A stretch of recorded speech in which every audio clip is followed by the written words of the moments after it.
Meus amados e queridos irmãos, com muita alegria, eu desejo saudar a todos com a paz do Senhor. Queridos, por gentileza, aqueles que trouxeram um exemplar da Bíblia Sagrada, abra comigo na primeira epístola do apóstolo Pedro, capítulo 1. Localize por gentileza o versículo de número 13. Primeira epístola do apóstolo Pedro, capítulo 1, a partir do versículo de número 13. Quantos irmãos procuram o referido texto, eu quero tributar ao bom Deus toda a minha gratidão ao Senhor por mais esta rica, importante e tão preciosa oportunidade que Ele está nos concedendo. Poder pela primeira vez estar nesta casa, ser aqui tão bem recebido para nós é motivo de alegria, honra e um privilégio poder servir os irmãos com uma porção da boa e poderosa palavra de Deus. Agradecendo ao Senhor, quero aqui também deixar a minha gratidão ao meu amigo, vosso pastor André Santos, pelo convite, pela confiança. Louvar a Deus pela vida do segundo dirigente desta congregação, evangelista Omar. É isso, Deus abençoe. Obrigado, tá? Pelo carinho, pela recepção, todos os demais obreiros desta casa. Deus em Cristo continue abençoando a cada um de vocês. Eu tenho uma palavra de Deus ao teu coração aqui essa noite. Você que encontrou o texto e quer ouvir a palavra, diga amém. Eu vou ler conforme está na tela, para que a gente possa fazer uma leitura com o mesmo texto, ok? Está escrito assim: portanto, cingindo os lombos do vosso entendimento, sede sóbrios e esperai inteiramente na graça que se vos ofereceu na revelação de Jesus Cristo. Como filhos obedientes, não vos conformando, não vos amoldando com as concupiscências que antes havia em vossa ignorância, mas como é santo aquele que vos chamou, sede vós também santos em toda a vossa maneira de viver, porquanto está escrito: sede santos, porque eu sou santo. Versículo 17: e se invocais por Pai aquele que sem acepção de pessoas julga segundo a obra de cada um, andai em temor durante o tempo da vossa peregrinação. Diga comigo assim: eu sou peregrino aqui. Versículo 18: sabendo que não foi com coisas corruptíveis, como a prata ou ouro, que fostes resgatados da vossa vã maneira de viver, que por tradição recebestes dos vossos pais, mas com o precioso sangue de Cristo, como de um cordeiro imaculado e incontaminado, o qual, na verdade, em outro tempo foi conhecido, ainda antes da fundação do mundo, mas manifesto nesses últimos tempos por amor de vós. E só quem pode diz amém. Tome seu assento, por favor.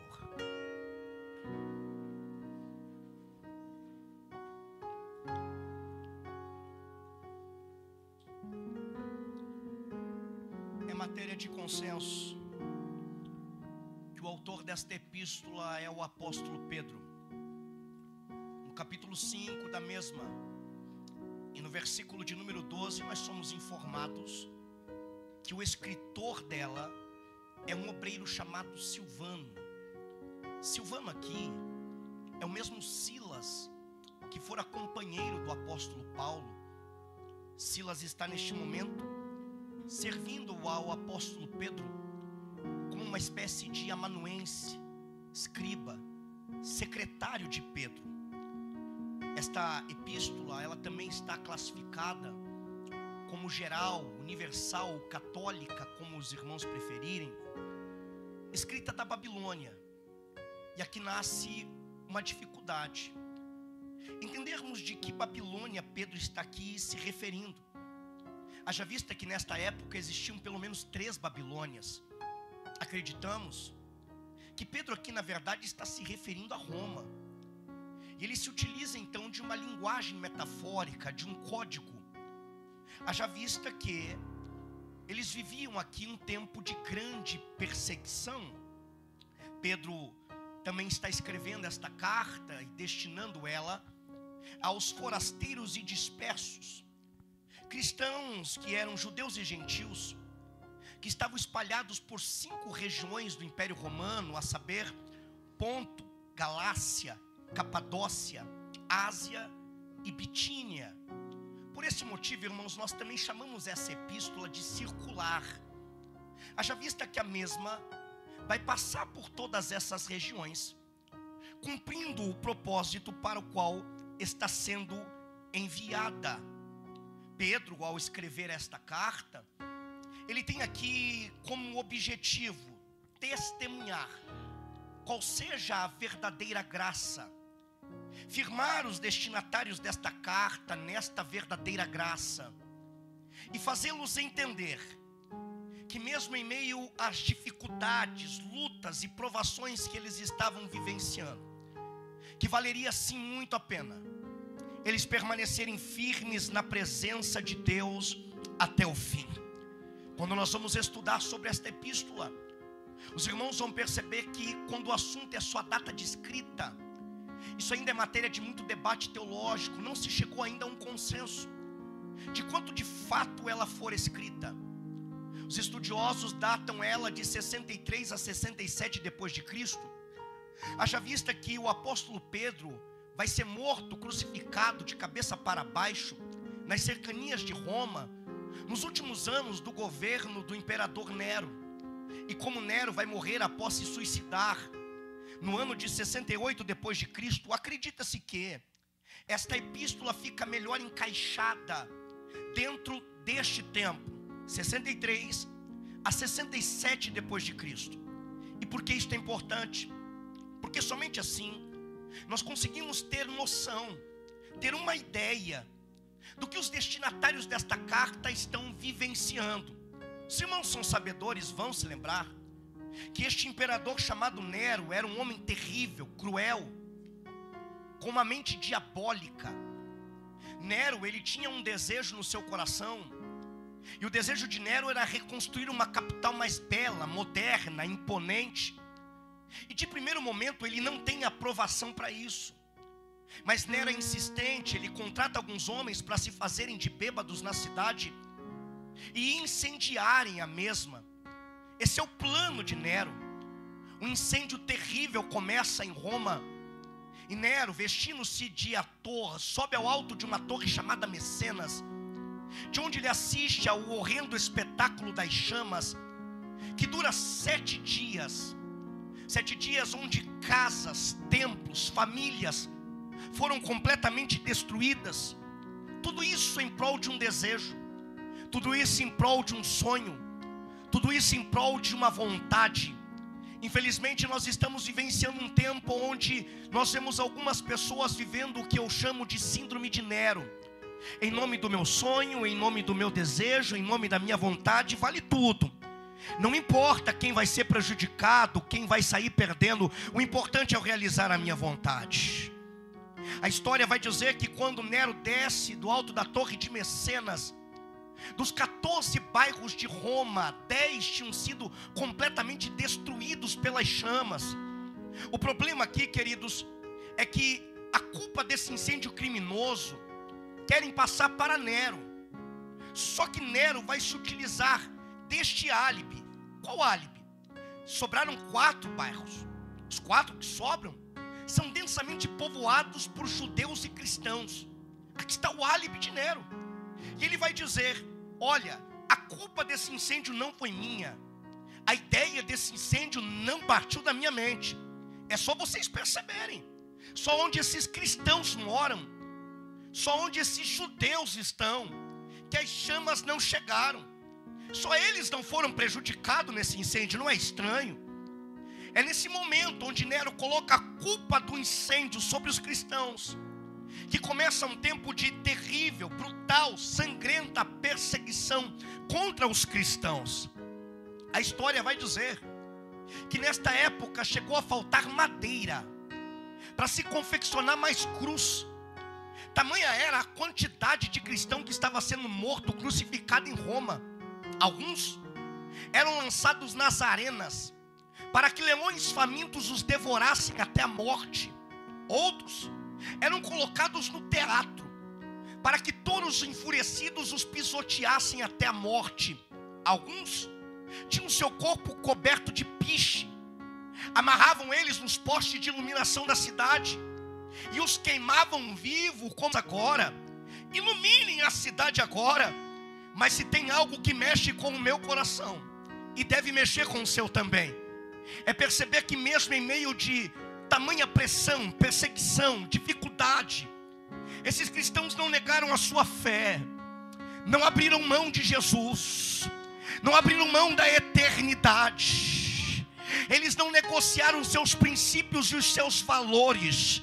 Eles preferiram morrer do que perder a presença. Eles preferiram morrer do que abrir mão da eternidade. Oh, glória ao nome do Eterno. É interessante, porque os irmãos já estão percebendo que os destinatários desta carta estão vivendo um tempo de muita dificuldade, de perseguição, de caos, de crise. Eles sofriam aqui com acusações caluniosas, ostracismo social, levantes populares, ações policiais locais.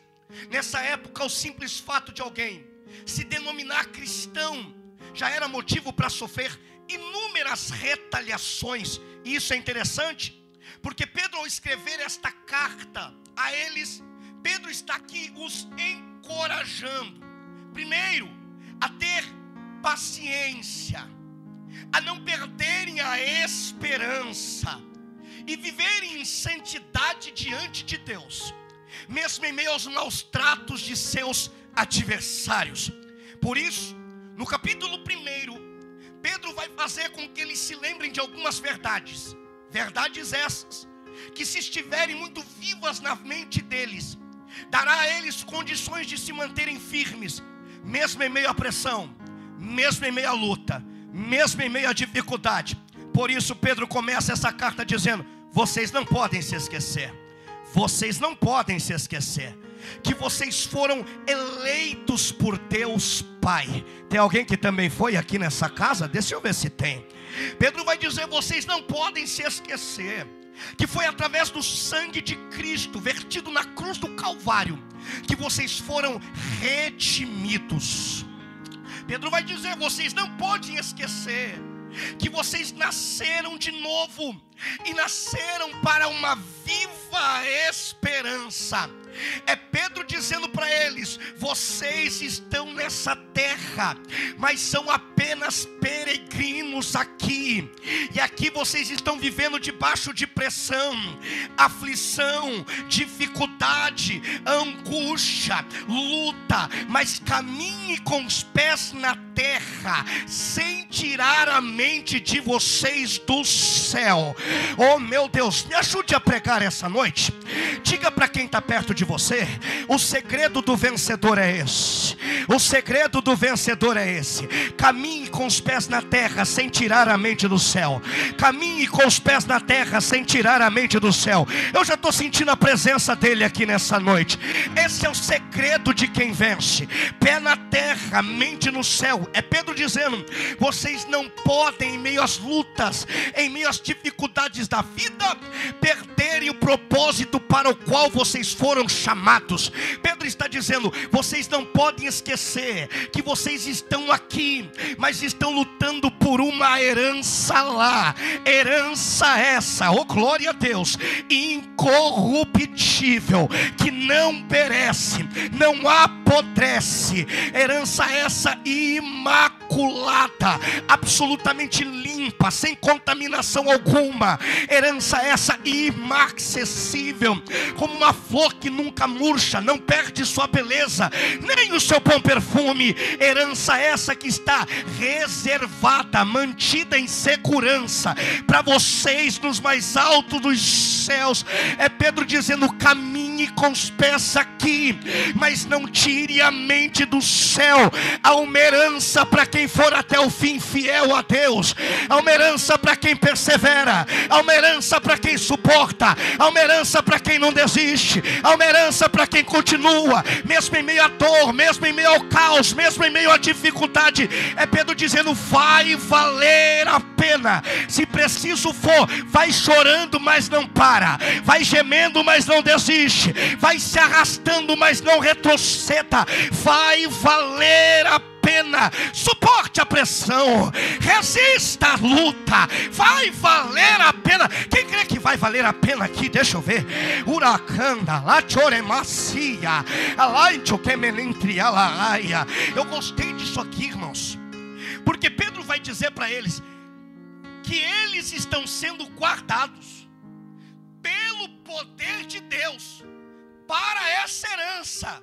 Isso aqui é lindo, porque Pedro está dizendo para eles que é uma herança guardada para eles, mas que eles também são guardados pelo poder de Deus para a herança. É um guardado para o outro, um reservado para o outro. E eu gostei dessa palavra guardados. É um termo militar, significa guarnecido, cercado, protegido, mantido em segurança. É Pedro dizendo: o diabo, o vosso adversário, ele anda ao vosso derredor como um leão bramindo, buscando, procurando alguém que ele possa tragar.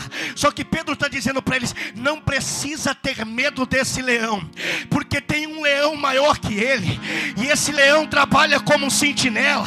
E pensa num sentinela que não dorme em serviço. Alguém já entendeu?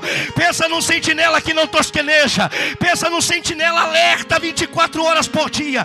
E é esse sentinela que te guarda. E todas as vezes que esse leão te cerca, diz: vou atacar. Ele diz: nele você não toca, nela você não mexe. Eu tenho uma herança para ele, eu tenho uma herança para ela. Levante a mão só quem reconhece que não está aqui porque é bom, não está aqui porque é forte, não está aqui porque é habilidoso, não está aqui porque...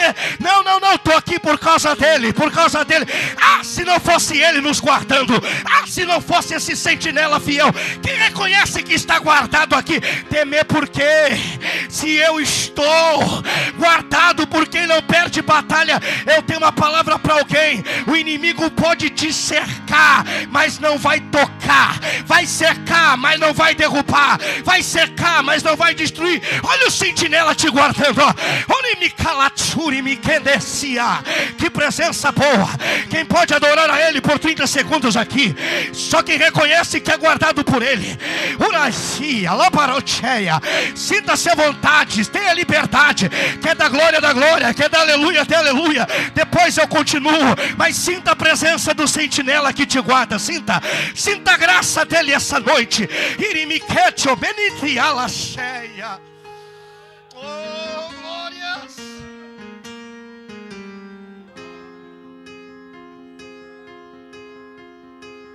É aqui que complica, porque Pedro vai dizer a eles: vocês têm motivo para se alegrar em Deus. Pedro está escrevendo para eles e dizendo: se alegrem. Vocês têm motivo para se alegrar. Peraí, irmão. Pedro está escrevendo para um povo que está vendo um amigo morrendo. Pedro está escrevendo para um povo que está vendo familiar crucificado. Pedro está escrevendo para um povo que está vendo um amigo virando comida de leão, irmão, sendo pisoteado por touro, gente sendo queimada viva. Pedro está escrevendo isso para quem está vivendo um tempo de luto. Pedro está escrevendo isso para quem está sendo perseguido, pressionado. Mas Pedro está dizendo: se alegra. se alegra, se alegra, se alegra, se alegra, se alegra. A pergunta que fica é: como se alegrar no meio da perseguição? Como se alegrar no meio da pressão? Como se alegrar se o tempo é de luto? Como se alegrar se a prova é grande? Como se alegrar se a luta é intensa? É que Pedro está dizendo: vocês têm um motivo para se alegrar aqui. Qual é o motivo? Vocês são salvos em Jesus Cristo. Oh, eu estou sentindo Ele aqui. Independente da tua luta, da tua dor, que eu desconheço totalmente, como você também desconhece a minha, nós temos um motivo e ele é suficiente para nos alegrarmos aqui essa noite. E essa é a raiva do diabo. Ele queria ver você murcho, ele queria ver você para baixo, ele queria ver você triste diante das lutas e dificuldades. Mas você entra nessa casa e de repente uma mão levanta, uma boca abre, um sorriso aparece, o glória sai, e ele diz: como é que não para, como é que se alegra? É que eu sou salvo, eu não sou daqui, sou peregrino aqui. Mais um pouquinho de tempo e eu estou partindo para casa. Mais um pouquinho de tempo, eu aqui não ficarei. Oh meu Deus, quem está entendendo isso aqui, te alegra na presença dele. Só que ele continua e ele diz: vocês têm motivo para se alegrar, ainda que seja necessário. Seja o que, irmãos? Que vocês sejam afligidos, contristados, não por uma, mas por várias provações, por um curto período de tempo. Oh meu Deus, oh meu Deus. Ela é mancho que é meningria. É desconfortável, mas Pedro está dizendo para eles: evangelho é isso. Haverá momentos na caminhada que Deus, não é o diabo, não é o inimigo, é Deus, vai olhar para você, vai olhar para mim e vai dizer: está precisando ser provado, está precisando passar por uma prova. Agora ninguém dá glória, né? Tudo bem. Haverá momentos que Deus vai olhar para nós e vai dizer: estou precisando provar Ele.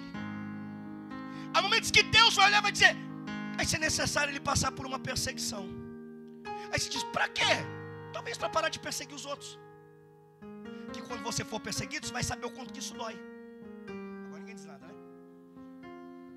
Vai precisar ser caluniado. Para quê? Para quando a roda de conversa surgir e o nome de alguém aparecer, você ser o primeiro a sair fora. Oh, tem alguém aí ou não? Vai ser necessário ser provado. Para quê? Para ver se o nariz abaixa, se volta a ser humilde, se volta a ser crente.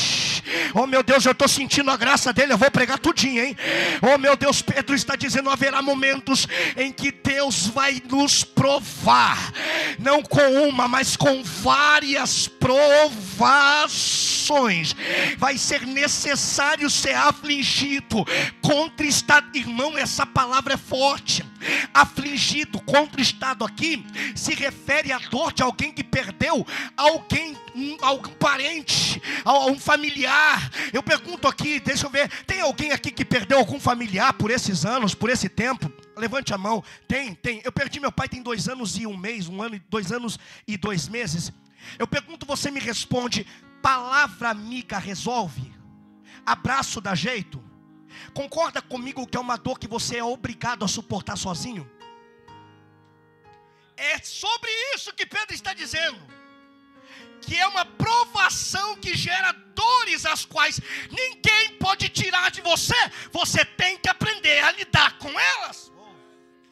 Você vai ter que aprender a suportá-las.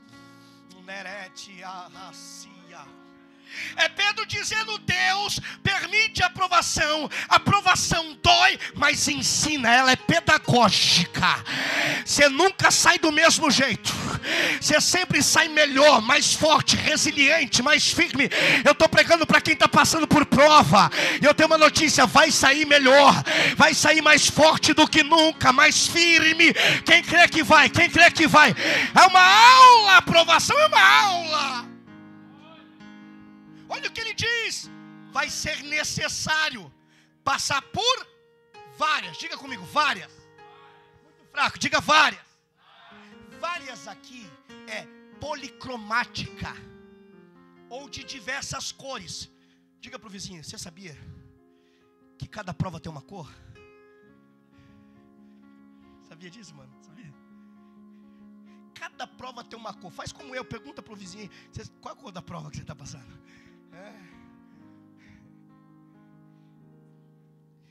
Cada prova tem sua cor. São várias provações. Meu irmão, isso aqui é demais. Só que sabe o que eu descobri estudando esse texto? É que a mesma palavra que para várias provações é a palavra utilizada para multiforme graça de Deus. Então Pedro está dizendo para eles assim: vai ter várias provações.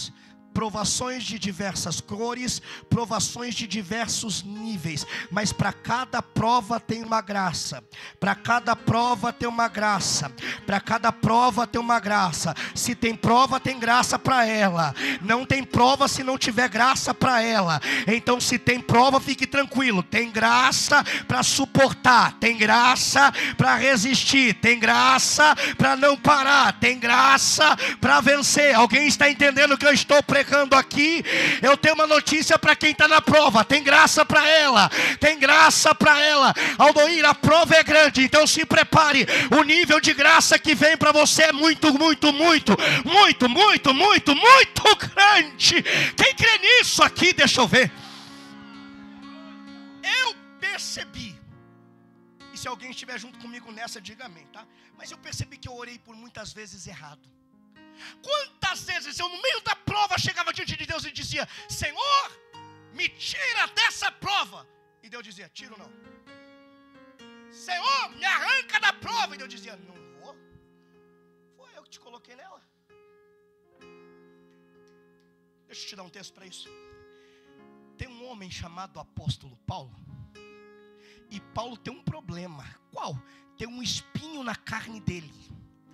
Pensa num negócio que incomoda ele. Paulo diz: já sei o que fazer. Permita-me conjecturar, só para que facilite o entendimento de todos. Paulo diz assim: já sei o que eu vou fazer. Campanha de oração. 3 dias, já tem até o tema da campanha: Deus arranca meu espinho, Deus tira o espinho da minha carne. Lá vai Paulo, primeiro dia da campanha, chega diante de Deus e diz: Senhor, tem um espinho na minha carne, está me incomodando. Senhor, tira o espinho da minha carne. Deus calado estava, Deus calado continua. Paulo diz: não tem problema, foi o primeiro elo, vou para o segundo elo. Vem Paulo de novo e diz: Senhor, lembra do espinho? Estou aqui, o espinho ainda está aqui, o Senhor não tirou, mas eu não desisto. Deus arranca o espinho da minha carne. Deus calado estava, Deus calado continuou. Aí vem Paulo, terceiro e último dia da campanha, diz: de hoje não passa, hoje a vitória chega. Encerramento de campanha, ele chegou e disse: Senhor, o espinho está na minha carne ainda, arranca ele que está me incomodando. Parece que vejo Deus olhando para Paulo dizendo: ou eu ensino ele, ou ele vai continuar orando e não tendo resposta, ou ele vai continuar orando errado, e quem ora errado não tem resultado. Então vem Deus, olha para Paulo e diz: Paulo, referente ao espinho, eu sei dele, e eu não vou tirar ele de você, Paulo. Se eu tirar o espinho, teu nariz sobe. Se eu tirar o espinho, você acha que é o melhor. Se eu tirar o espinho, você acha que é o pregadorzão. Se eu tirar o espinho, você acha que é o cantorzão. Se eu tirar o espinho, você acha que é o melhor. Por isso, Paulo, você precisa entender que esse espinho serve para te manter no prumo. Eu não sei se você percebeu, Paulo, mas o espinho está te mantendo no altar. O espinho está te fazendo orar. O espinho está te fazendo: oh meu Deus, tem alguém que está entendendo aqui? Só que aí vem Deus e diz: Paulo, não se preocupe, eu não tiro o espinho, mas dou graça para suportá-lo. A minha graça te basta. Eu tenho uma notícia, não sei se você vai dar glória. Deus não vai te tirar da prova, vai te dar graça para suportá-la. Só te arranca quando terminar o processo. Quem crê e recebe isso aqui, recebe graça dele essa noite.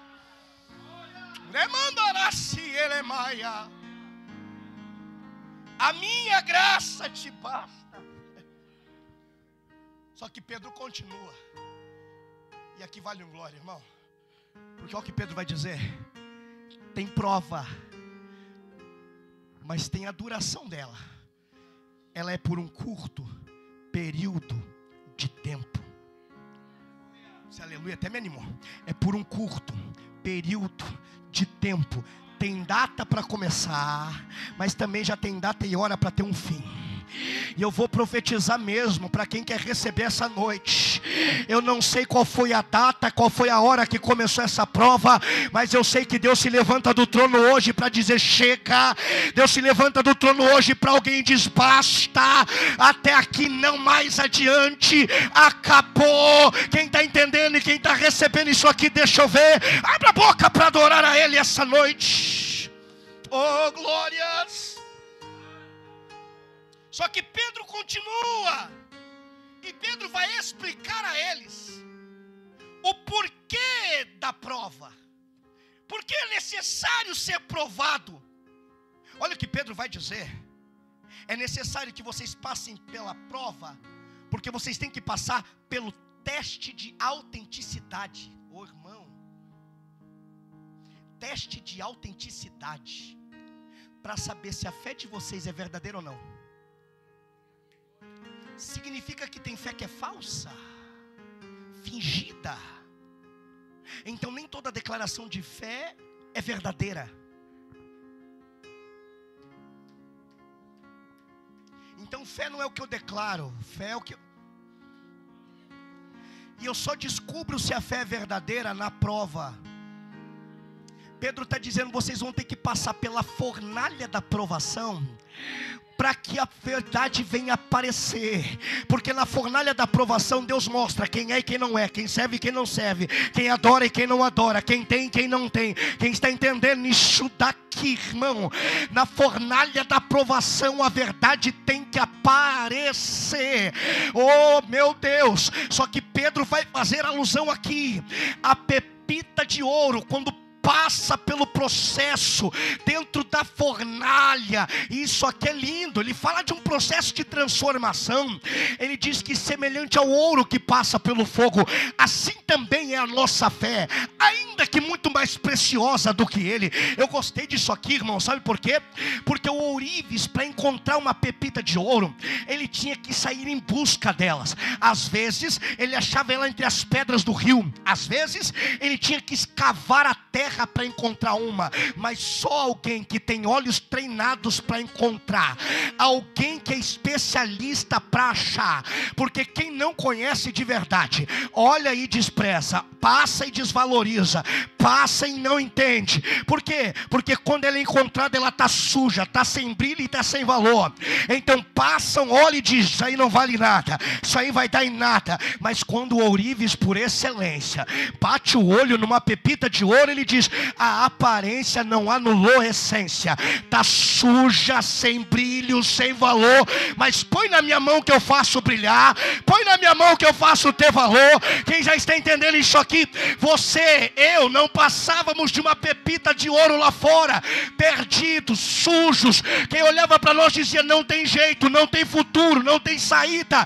Mas ele olhou para nós e disse, eu quero, eu sei limpar, eu sei trabalhar, eu sei pôr valor. Quem está entendendo isso aqui? Eu fui achado por ele. Quem também foi aqui nessa noite? Ele pega ela e conduz ela para a fornalha. Conduz para onde? Ele aquece a fornalha em altíssima temperatura. Ele não deixa nem o fogo muito baixo, porque senão não limpa, nem extremamente alto, senão perde ela. Então ele deixa na temperatura certa, porque ele conhece a estrutura da pepita de ouro, sabe o quanto ela suporta. Então ele vem para a fornalha, aquece a fornalha, coloca ela lá dentro, mas ele fica de olho no termostato, como que dizendo, fica tranquilo, você está na fornalha, mas quem está no controle sou eu que controlo a temperatura, eu que estou no controle, eu não perdi o controle da tua história. Isso aqui é a palavra de Deus para alguém nessa noite, que está no meio da fornalha e está dizendo, não vou aguentar, não vou suportar. A palavra de Deus para você hoje é calma. Quem está no controle da fornalha é o ourives.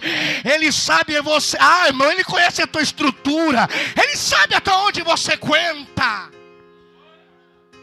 No meio do fogo, as impurezas vão caindo por terra, ela começa a ser limpa, purificada, Remai de oremacia. Oremai de oreminência. Glória, quem está sentindo essa graça? Ela vai sendo limpa na fornalha, e Ele é quem controla o tempo, como que dizendo: eu sei a hora de te tirar daí, eu sei quanto tempo você tem que ficar nessa fornalha, fica tranquilo que eu estou no controle. E isso aqui é extraordinário, irmão, sabe por quê? Porque chega um momento em que o ourives vai tirar ela da fornalha. Aí, quando ele faz isso? Bom, irmãos, no Oriente, o ourives só se dá por satisfeito quando ele tira o ouro da fornalha e consegue ver a imagem dele refletindo no ouro.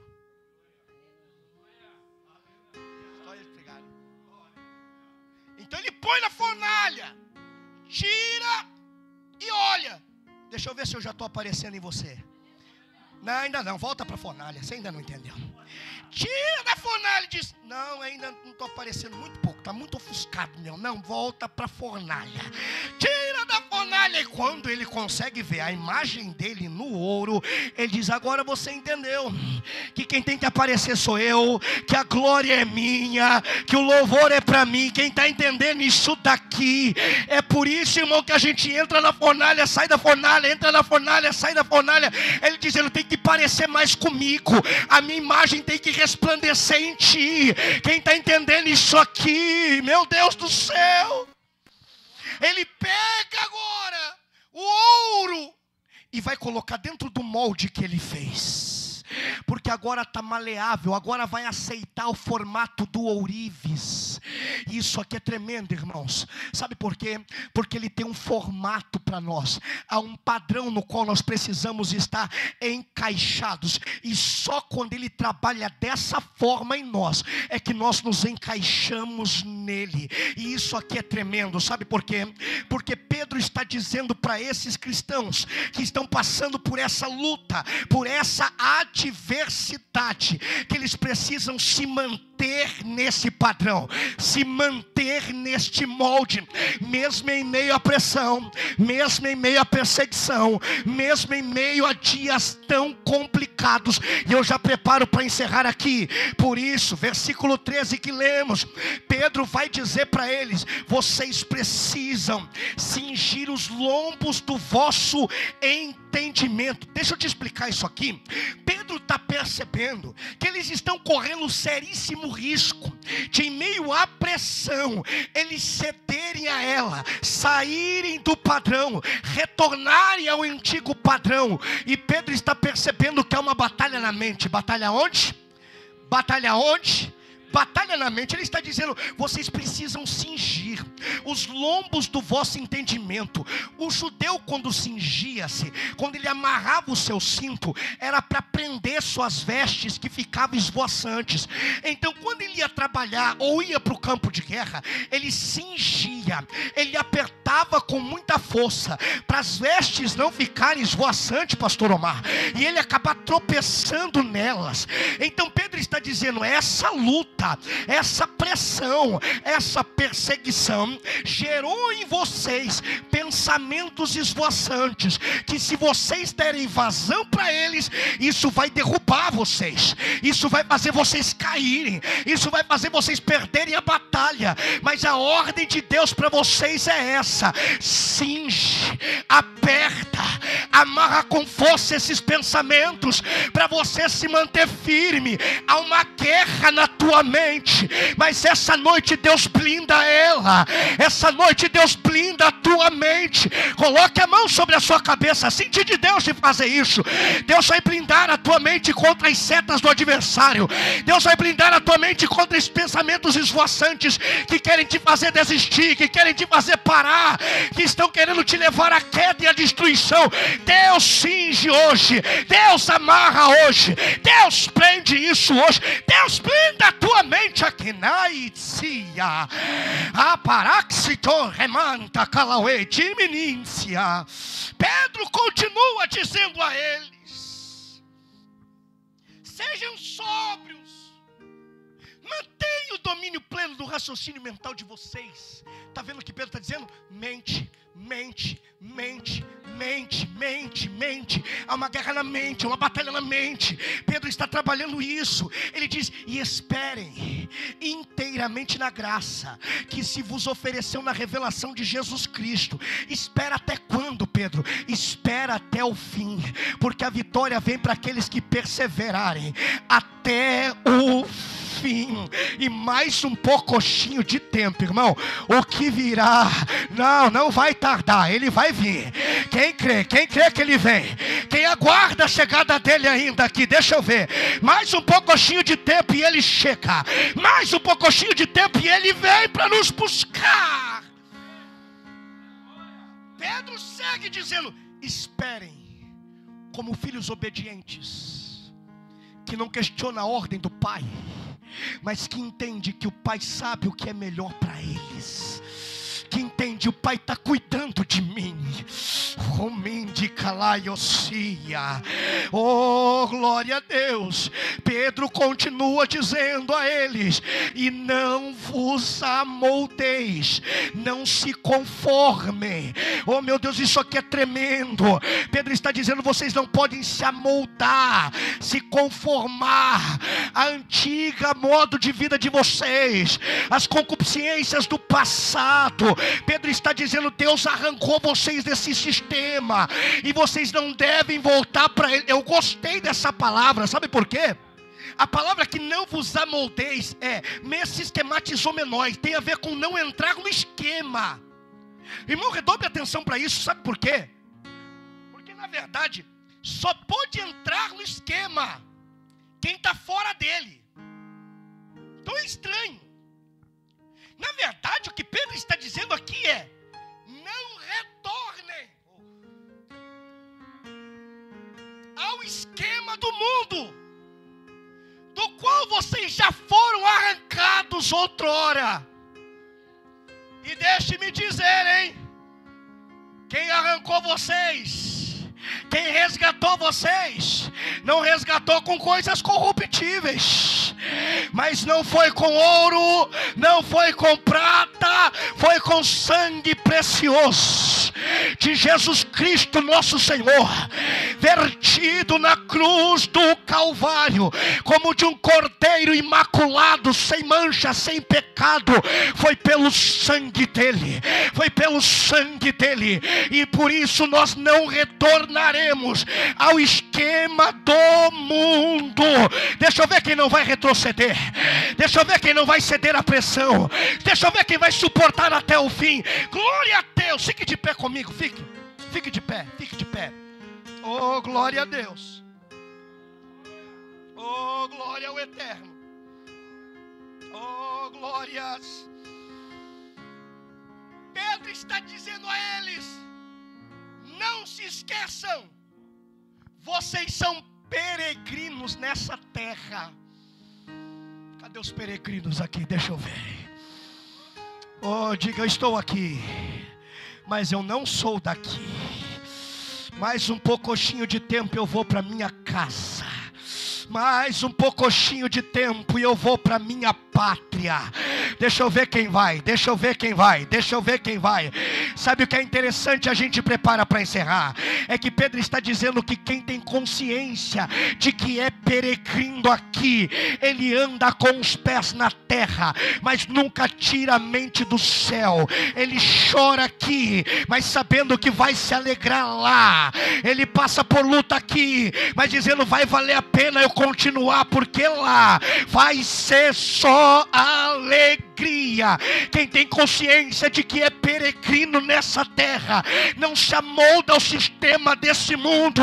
Quem tem consciência de que é peregrino nessa terra, ele suporta a pressão, porque sabe, vai valer a pena continuar até o fim. Quem é peregrino aqui aqui, a sua adoração a Deus, ela é ultra circunstancial.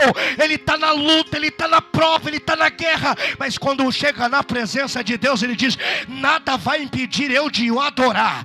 Ele é digno de toda honra, ele é digno de toda glória, ele é digno de todo louvor. Deixa eu ver se tem adorador aqui nessa casa. Uma mão é pouco, levante as duas. 30 segundos de glória quem tem, vai.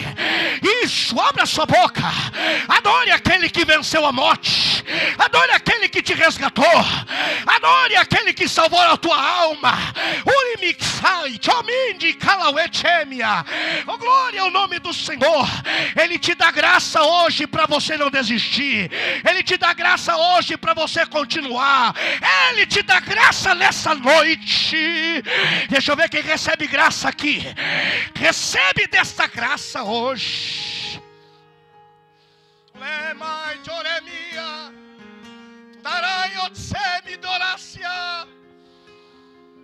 Oh, irmãos, eu sei que os dias são maus, eu sei que o tempo que vivemos está cada vez mais complicado.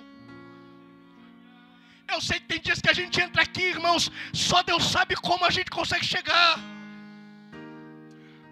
Mas eu tenho uma notícia para você: vai valer a pena continuar.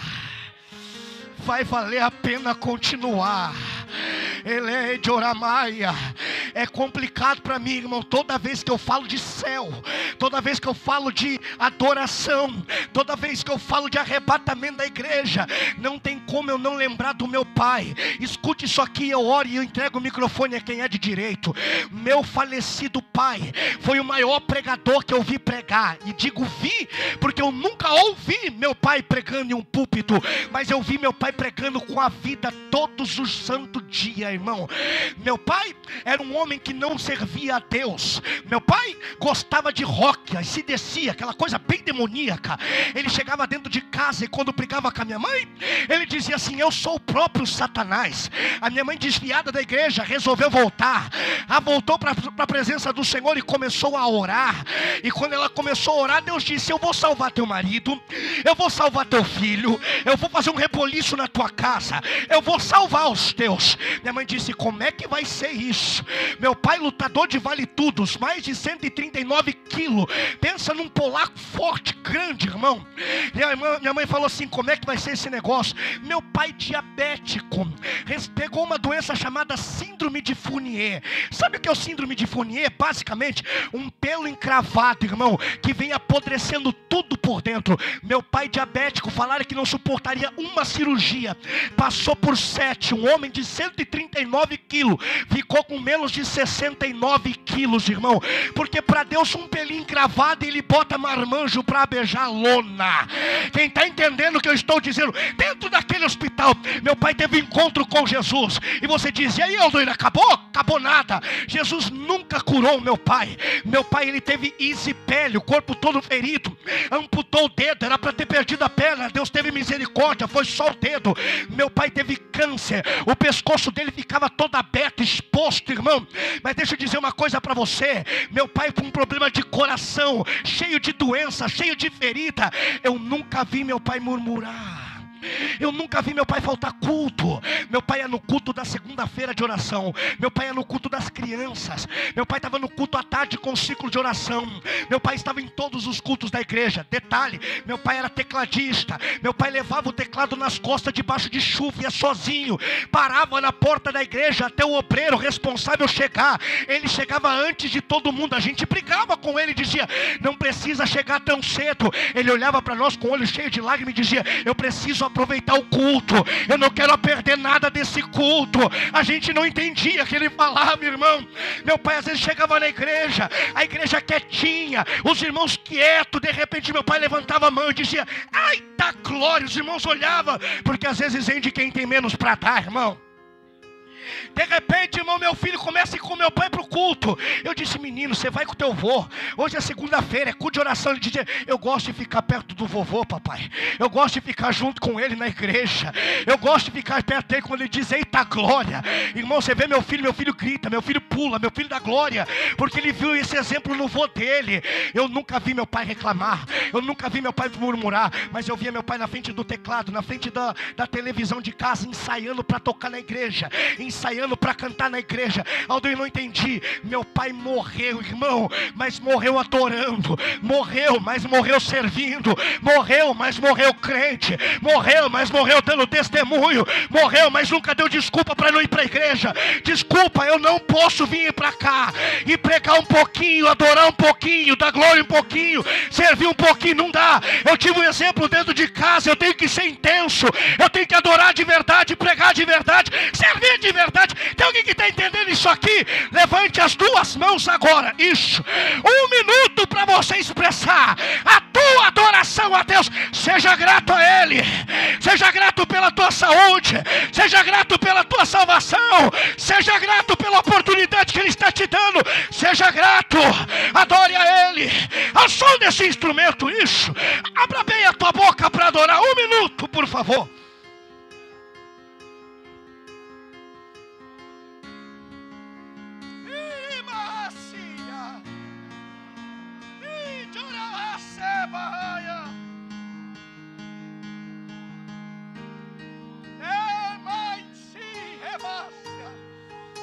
Nada pode calar a tua adoração. A porta está fechada, mas você está adorando. A enfermidade chegou, mas você está adorando. As coisas estão difíceis, mas você está adorando, porque nós somos peregrinos aqui. Logo, logo a trombeta vai tocar, e enquanto ela não toca, aqui continuamos adorando, adorando, adorando, adorando. Irimicala Súria. Pai, em nome de Jesus, tua palavra foi mais uma vez pregada nesse altar. Como o Senhor sempre fala nessa casa, eu sei que o Senhor falou mais uma vez.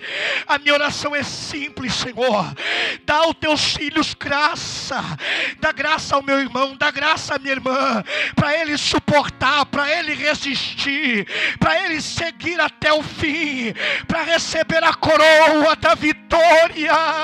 E enquanto aqui estivermos, Senhor, nos sustenta, nos fortalece, nos dá ânimo para te servir, para lhe adorar, para lhe engrandecer. Nos faz mais grato ao Senhor por aquilo que tu fizeste naquela cruz. Urai, energue de calacia. Aonde houver alguém fraco, fortalece, Senhor. Aonde houver alguém triste, alegra. Aonde houver alguém vazio, começa a encher agora com o teu espírito. Onde houver alguém caído, levanta, mas não deixa parar, não deixa desistir. Dá um abraço em quem está ao teu lado, dá um abraço nesse crente aí, diga para ele: você vai até o fim, você vai até o fim. Ore por ele e a gente termina. Ore por ele, ore por ela, isso, ore por essa pessoa que Jesus deixou do teu lado hoje, interceda por ele, interceda por ela agora.